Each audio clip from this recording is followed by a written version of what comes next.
What starts here changes the world. I have a few suggestions that may help you on your way to a better world.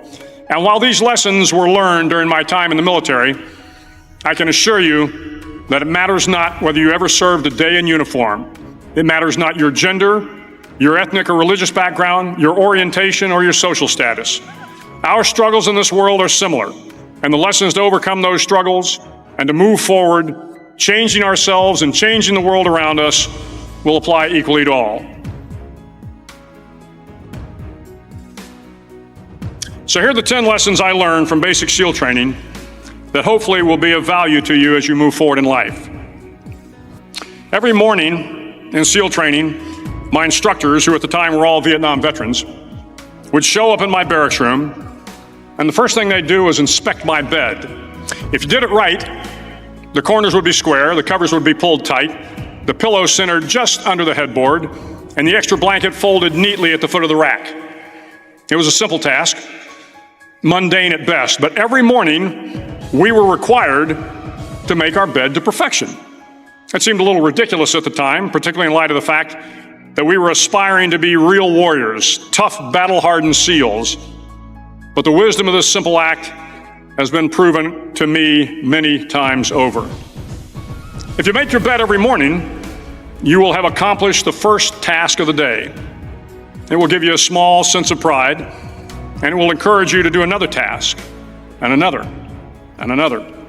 And by the end of the day, that one task completed will have turned into many tasks completed. Making your bed will also reinforce the fact that the little things in life matter. If you can't do the little things right, you'll never be able to do the big things right. And if by chance you have a miserable day, you will come home to a bed that is made, that you made. And a made bed gives you encouragement that tomorrow will be better. So if you want to change the world, start off by making your bed. During SEAL training, the students are all broken down into boat crews. Each crew is 7 students, 3 on each side of a small rubber boat, and 1 coxswain to help guide the dinghy. Every day your boat crew forms up on the beach and is instructed to get through the surf zone and paddle several miles down the coast. In the winter, the surf off San Diego can get to be 8 to 10 feet high, and it is exceedingly difficult to paddle through the plunging surf unless everyone digs in. Every paddle must be synchronized to the stroke count of the coxswain. Everyone must exert equal effort, or the boat will turn against the wave and be unceremoniously dumped back on the beach. For the boat to make it to its destination, everyone must paddle. You can't change the world alone. You will need some help. And to truly get from your starting point to your destination takes friends, colleagues, the goodwill of strangers, and a strong coxswain to guide you. If you want to change the world, find someone to help you paddle. Over a few weeks of difficult training, my SEAL class, which started with 150 men, was down to just 42. There were now 6 boat crews of 7 men each. I was in the boat with the tall guys, but the best boat crew we had was made up of the little guys, the Munchkin crew, we called them. No one was over 5'5". The Munchkin boat crew had 1 American Indian, 1 African American, 1 Polish American, 1 Greek American, 1 Italian American, and 2 tough kids from the Midwest. They out-paddled, outran, and outswam all the other boat crews. The big men in the other boat crews would always make good-natured fun of the tiny little flippers the Munchkins put on their tiny little feet prior to every swim. But somehow these little guys from every corner of the nation and the world always had the last laugh, swimming faster than everyone and reaching the shore long before the rest of us. SEAL training was a great equalizer. Nothing mattered but your will to succeed, not your color, not your ethnic background, not your education, not your social status. If you want to change the world, measure a person by the size of their heart, not by the size of their flippers. Several times a week, the instructors would line up the class and do a uniform inspection. It was exceptionally thorough. Your hat had to be perfectly starched, your uniform immaculately pressed, your belt buckle shiny and void of any smudges. But it seemed that no matter how much effort you put into starching your hat or pressing your uniform or polishing your belt buckle, it just wasn't good enough. The instructors would find something wrong. For failing the uniform inspection, the student had to run, fully clothed, into the surf zone, then wet from head to toe, roll around on the beach until every part of your body was covered with sand. The effect was known as a sugar cookie. You stayed in the uniform the rest of the day, cold, wet, and sandy. There were many a student who just couldn't accept the fact that all their efforts were in vain, that no matter how hard they tried to get the uniform right, it went unappreciated. Those students didn't make it through training. Those students didn't understand the purpose of the drill. You were never going to succeed. You were never going to have a perfect uniform. The instructors weren't going to allow it. Sometimes, no matter how well you prepare or how well you perform, you still end up as a sugar cookie. It's just the way life is sometimes. If you want to change the world, get over being a sugar cookie and keep moving forward. Every day during training, you were challenged with multiple physical events: long runs, long swims, obstacle courses, hours of calisthenics, something designed to test your mettle. Every event had standards, times you had to meet. If you failed to meet those times, those standards, your name was posted on a list, and at the end of the day, those on the list were invited to a circus. A circus was 2 hours of additional calisthenics, designed to wear you down, to break your spirit, to force you to quit. No one wanted a circus. A circus meant that for that day, you didn't measure up. A circus meant more fatigue, and more fatigue meant that the following day would be more difficult, and more circuses were likely. But at some time during SEAL training, everyone made the circus list. But an interesting thing happened to those who were constantly on the list. Over time, those students who did 2 hours of extra calisthenics got stronger and stronger. The pain of the circuses built inner strength and physical resiliency. Life is filled with circuses. You will fail. You will likely fail often. It will be painful. It will be discouraging. At times, it will test you to your very core. But if you want to change the world, don't be afraid of the circuses. At least twice a week, the trainees were required to run the obstacle course. The obstacle course contained 25 obstacles, including a 10-foot wall, a 30-foot cargo net, a barbed wire crawl, to name a few. But the most challenging obstacle was the slide for life. It had a 3-level, 30-foot tower at one end and a 1-level tower at the other.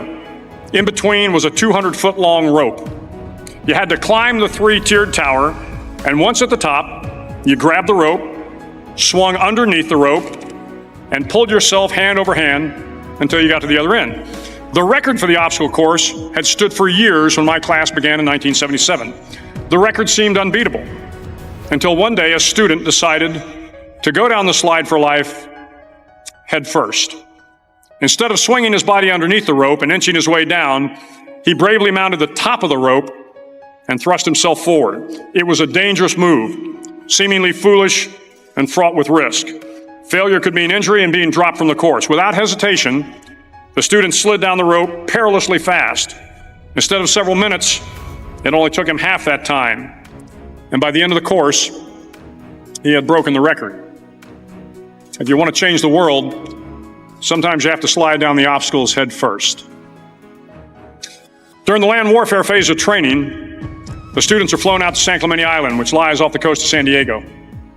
The waters off San Clemente are a breeding ground for the great white sharks. To pass SEAL training, there are a series of long swims that must be completed. One is the night swim.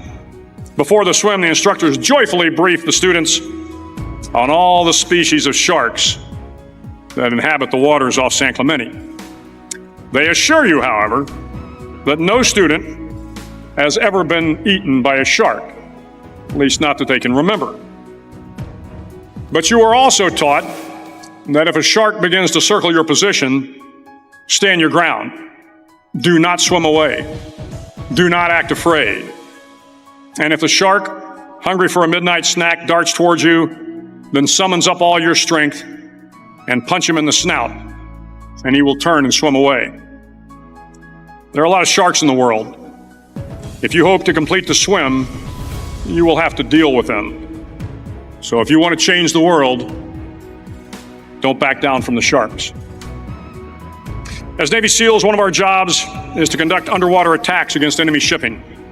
We practice this technique extensively during training.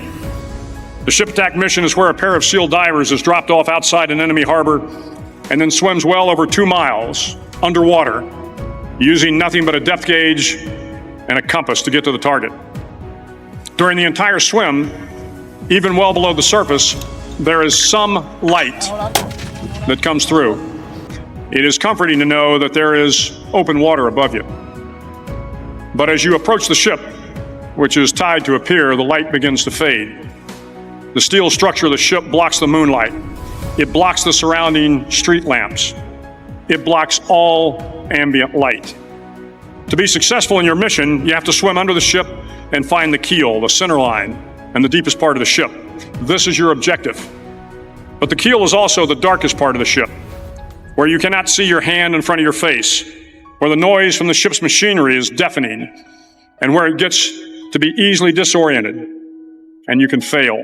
Every SEAL knows that under the keel, at that darkest moment of the mission, is a time when you need to be calm, when you must be calm, when you must be composed, when all your tactical skills, your physical power, and your inner strength must be brought to bear. If you want to change the world, you must be your very best in the darkest moments. The 9th week of training is referred to as Hell Week. It is 6 days of no sleep, constant physical and mental harassment, and one special day at the Mud Flats. The Mud Flats are an area between San Diego and Tijuana where the water runs off and creates the Tijuana Sloughs, a swampy patch of terrain where the mud will engulf you. It is on Wednesday of Hell Week that you paddle down to the Mud Flats and spend the next 15 hours trying to survive this freezing cold, the howling wind, and the incessant pressure to quit from the instructors. As the sun began to set that Wednesday evening, my training class, having committed some egregious infraction of the rules, was ordered into the mud. The mud consumed each man till there was nothing visible but our heads. The instructors told us we could leave the mud if only 5 men would quit. Only 5 men, just 5 men, and we could get out of the oppressive cold. Looking around the mud flat, it was apparent that some students were about to give up. It was still over 8 hours till the sun came up. 8 more hours of bone-chilling cold. The chattering teeth and the shivering moans of the trainees were so loud, it was hard to hear anything. And then one voice began to echo through the night. One voice raised in song. The song was terribly out of tune, but sung with great enthusiasm. One voice became 2, and 2 became 3, and before long, everyone in the class was singing. The instructors threatened us with more time in the mud if we kept up the singing, but the singing persisted, and somehow the mud seemed a little warmer, and the wind a little tamer, and the dawn not so far away. If I have learned anything in my time traveling the world, it is the power of hope, the power of one person, a Washington, a Lincoln, King, Mandela, and even a young girl from Pakistan, Malala. One person can change the world by giving people hope. So if you want to change the world, start singing when you're up to your neck in mud. Finally, in SEAL training, there's a bell. A brass bell that hangs in the center of the compound for all the students to see. All you have to do to quit is ring the bell. Ring the bell, and you no longer have to wake up at 5 o'clock. Ring the bell, and you no longer have to be in the freezing cold swims. Ring the bell, and you no longer have to do the runs, the obstacle course, the PT, and you no longer have to endure the hardships of training. All you have to do is ring the bell to get out. If you want to change the world, don't ever, ever ring the bell. It will not be easy. Start each day with a task completed. Find someone to help you through life. Respect everyone. Know that life is not fair and that you will fail often. But if you take some risks, step up when the times are the toughest, face down the bullies, lift up the downtrodden, and never, ever give up. If you do these things, The next generation and the generations that follow will live in a world far better than the one we have today. And what started here will indeed have changed the world for the better. Thank you very much. Here is a key point from Admiral McRaven. Admiral William H. McRaven emphasizes that changing the world starts with small actions. In his famous speech, he shares lessons learned from Navy SEAL training, beginning with the simple task of making your bed every morning. This act instills a sense of accomplishment and sets a positive tone for the day. It teaches the importance of doing the little things right, which ultimately leads to success in larger tasks. McRaven highlights the power of teamwork and the necessity of relying on others. He recounts how CL training involves teamwork, where each member of the boat crew must paddle in unison to navigate through rough surf. This lesson underscores that significant achievements require the support and collaboration of others, emphasizing the importance of building strong relationships and working together to overcome challenges. Another vital lesson from McRaven's speech is the value of perseverance and resilience. He describes the grueling physical and mental challenges of SEAL training, where failure and setbacks are inevitable.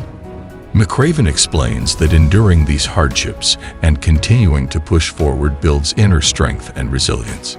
He encourages embracing the difficulties of life as opportunities to grow stronger and more capable. McRaven also discusses the importance of confronting fear and taking risks. He shares stories of trainees facing daunting obstacles and dangerous situations, illustrating that success often requires facing fears head-on and making bold decisions. By taking calculated risks and pushing beyond comfort zones, individuals can achieve extraordinary outcomes. Lastly, McRaven speaks to the power of hope and never giving up. He describes moments during training when the simple act of singing together lifted the spirits of exhausted and cold trainees, demonstrating how hope and camaraderie can make seemingly insurmountable challenges more bearable. He concludes by urging listeners never to quit, no matter how tough the circumstances, as persistence and determination can ultimately lead to success and positive change. In summary, Admiral McRaven's key points include starting with small tasks, the importance of teamwork, building resilience through perseverance, confronting fears and taking risks, and maintaining hope and determination. These principles, learned from his SEAL training, offer valuable guidance for overcoming life's challenges and making a meaningful impact on the world.